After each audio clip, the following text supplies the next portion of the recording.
adalah seorang ibu rumah tangga. Beliau juga pernah menggeluti beberapa network marketing bisnis. Saat ini beliau sudah memiliki bisnis dengan penghasilan lebih dari 500 juta per tahun dan sudah memiliki aset bisnis lebih dari 10 miliar. Mari kita panggilkan Ibu Juhaili. Halo, malam. Ibu Juhaili. Malam Bu Sri. Ya, apa kabarnya Bu? Baik, makasih Bu Sri. Ya, kita tunggu Bu sharing dari Bu Haili.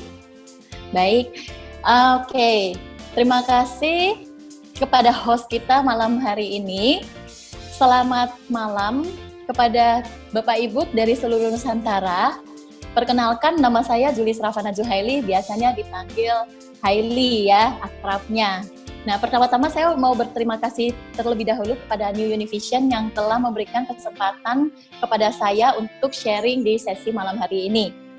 Oke, awal pertemuan suami saya menjalankan bisnis ini bersama suami saya ya, yang masih membuka toko material sampai saat ini.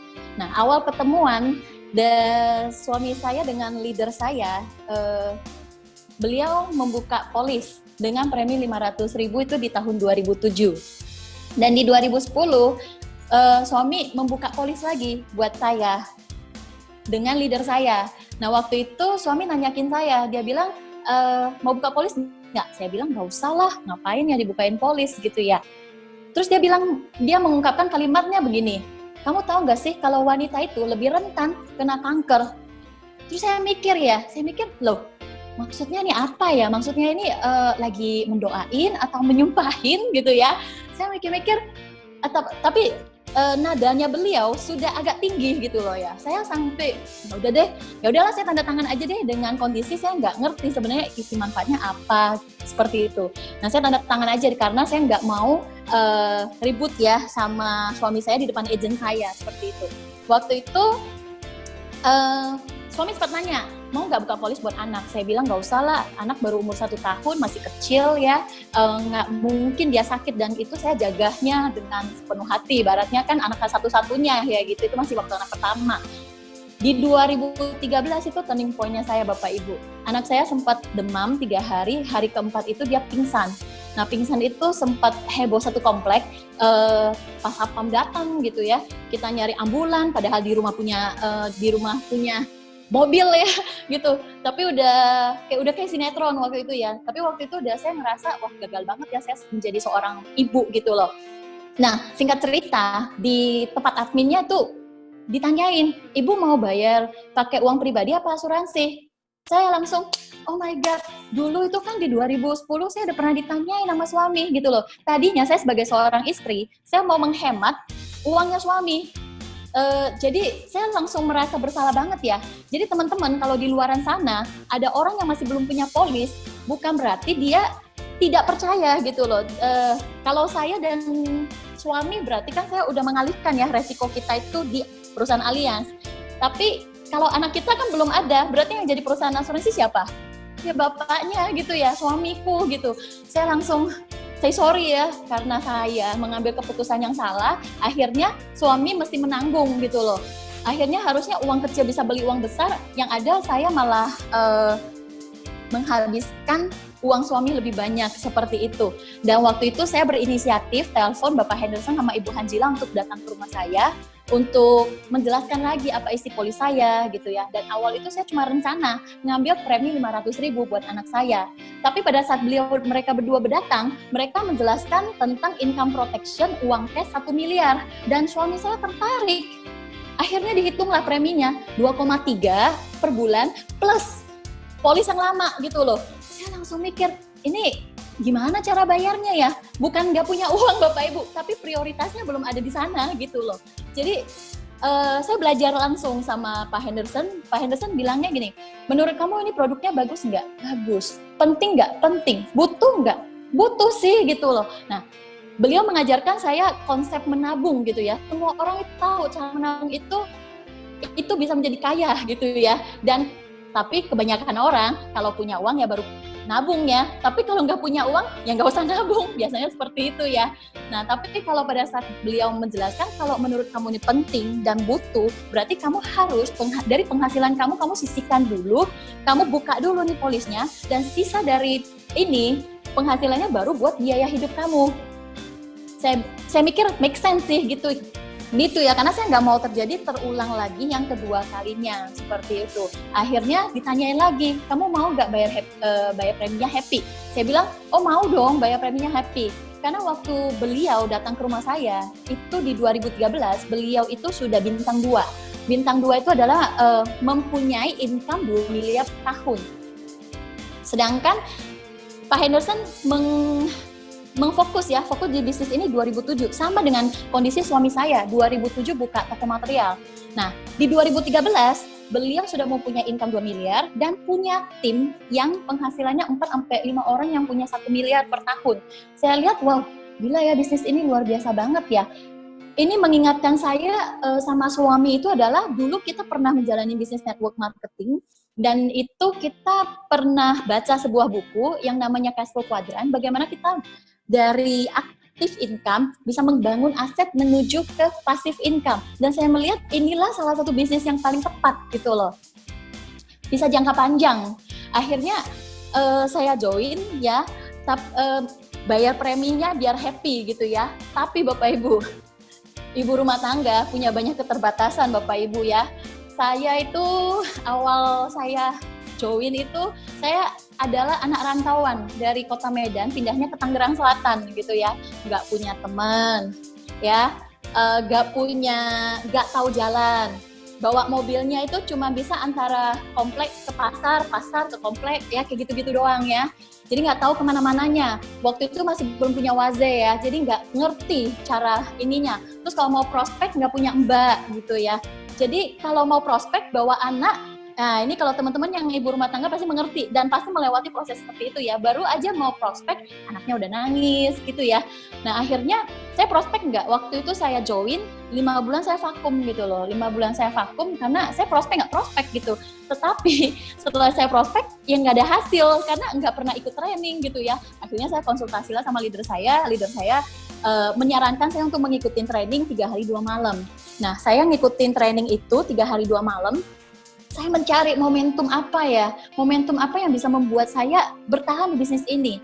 Karena this is my life gitu ya, ini kehidupan saya. Saya harus mencari why yang kuat seperti itu, biar saya bisa bertahan di bisnis ini. Nah, dari pembicara tersebut, ada pertanyaan kepada saya begini, ibu rumah tangga ya? Iya. Istri seorang pengusaha? Saya bilang iya. Oke, berarti kalau kamu gak ada di bisnis ini, berarti kamu masih ini ya, masih bisa makan ya 3 kali, dia bilang gitu ya. Dia bilang, iya sih, begitu, benar. Terus dia bilang, berarti kamu beruntung. Oke, gitu ya. Tapi, maaf kata katanya, maaf kata kalau misalnya ada sesuatu terjadi pada suami kamu, dan suami kamu itu tidur di ranjang gitu, tidak punya penghasilan lagi, apa yang akan kamu lakukan sebagai seorang istri? Saya terdiam, saya mikir jawabannya apa, akhirnya saya mikir, mungkin saya kerja kali, saya bilang gitu. Tapi saya mikir ya, ntar kerja apa ya, gitu. Terus, anak kamu gimana? Dia bilang, anak saya aku titipin aja deh, saya bilang gitu ya. Nah, terus pembicara itu bilang, kamu itu beruntung. Berarti kamu memulai bisnis ini nggak usah sampai harus menunggu waktu seperti itu. Kamu bisa membangun bisnis ini dengan sederhana dan menyenangkan gitu, karena semua sehat walafiat dan bisa membangun bisnis ini dengan lancar. Dari sanalah saya mendapatkan why-nya saya, dan keluar dari training tersebut, saya nih yang menggebu-gebu nih cari Pak Henderson. Pak, saya mau belajar bagaimana cara bikin ilustrasi, bagaimana cara ini, dan saya berangkat bersama suami dan anak saya yang umur 3 tahun, saya berangkat ke rumahnya Pak Henderson. Saya belajar ya, bikin proposal, ilustrasi ya.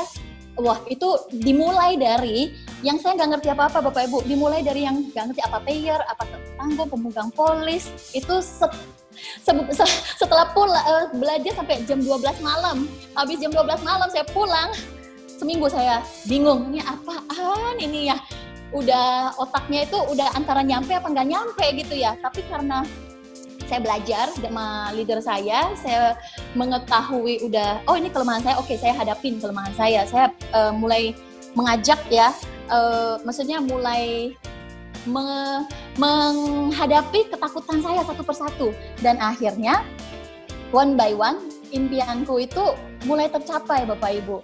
Yang pertama adalah saya bisa memberangkatkan mertua, karena waktu pertama kali jalanin bisnis ini ya, suami saya senang jalan-jalan ke luar negeri Bapak Ibu.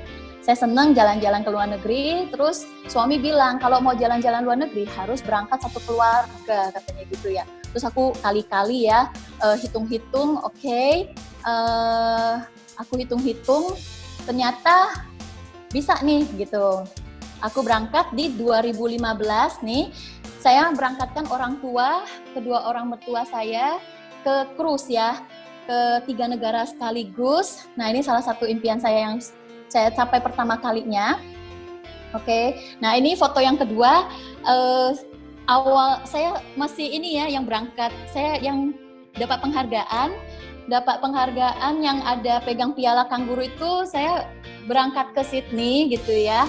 Dan tahun kemarin itu tahun MDRT saya, dan berangkat sendiri itu ternyata nggak seru teman-teman ya.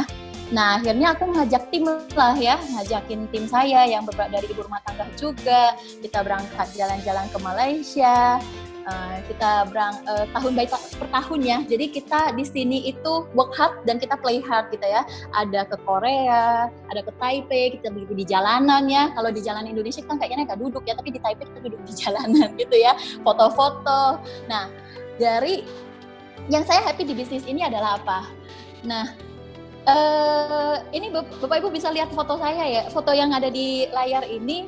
Saya melihat dari tim saya, beberapa tim saya ada yang dari ibu rumah tangga juga, dan dia adalah salah satu finance manager yang biasanya bekerjanya di belakang layar, tapi hari ini Bapak Ibu bisa melihat dia ya sebagai host malam ini, dan lancar banget ya. Saya bersyukur banget di bisnis ini bukan hanya mengajarkan kita untuk mendapatkan finansial, tapi bisa juga berkembang dari leher sampai ke atas. Bagaimana dia sekarang bisa menjadi host, bagaimana dia sekarang bisa jadi presenter, MC online, mau offline gitu ya. Saya sangat bahagia ya, bangga ya pada Ibu Sri Mulyana ya. Dan yang kedua nih Bapak Ibu, dari tim saya adalah salah satu ibu rumah tangga yang sangat luar biasa juga. Ini beliau itu menemani saya dari 2014 ya. Dari 2014 anaknya 3, kalau mau cari Ibu Saikam ini itu carinya di pasar. Anaknya 3, pagi-pagi dia usaha catering ya, pagi-pagi itu udah ke pasar gitu ya. Pagi-pagi udah ke pasar, kalau belanjanya itu bisa kilo-kiloan gitu ya. Bunci 1 kilo, 2 kilo, berapa karena dia usaha catering juga. Saya mikir kalau mau ngajakin dia gimana ya, caranya udah sibuk begitu ya. Tapi ternyata dia itu bisa berhasil teman-teman di bisnis ini gitu. Dia bisa memberangkatkan suaminya ke luar negeri, anaknya juga, dia bisa merenovasi rumahnya dari hasil dari Allianz gitu ya. Bahkan dia menjadi top 1 unit di kantor Jakarta selama pandemi seperti ini, dan dia telah menghasilkan 1 BP yang mana ibu rumah tangga juga dengan anak 4 gitu. Luar biasa ya. Nah ini congrats kepada Bu Saikam ya, yang dia selalu yang mengikutin arahan dan sistem yang makanya capai. Dan ini saya kasih bocoran sedikit, ini SOA-nya Bu Saikam ya. Di masa pandemi seperti ini, di April dia udah menghasilkan per bulannya 41 juta per bulan, dan di bulan Mei juga 48 juta. Bayangin Bapak Ibu, bayangin gimana tuh ceritanya bisa dapetin seorang ibu rumah tangga bisa mendapatkan penghasilan seperti ini ya Bapak Ibu ya. Luar biasa ya. Congrats, saya happy lah sama tim saya. Dan yang terakhir Bapak Ibu, beliau berdua adalah mentor, bukan hanya mentor di dalam kehidupan saya, tapi mentor juga di dalam bisnis saya, kehidupan saya, keluarga saya. Beliau adalah Bapak Henderson dan Ibu Hanjila. Semua pencapaian saya itu adalah berkat arahan dari mentor-mentor. Jadi kita tinggal ikutin apa yang diarahin mentor, amati, tiru, plek ya. Gitu. Terima kasih Pak Henderson sama Bu Hanjila. Sharing saya sampai di sini aja. Terima kasih atas waktunya. Saya kembaliin ke host kita yang sangat luar biasa. Terima kasih Bu Sri.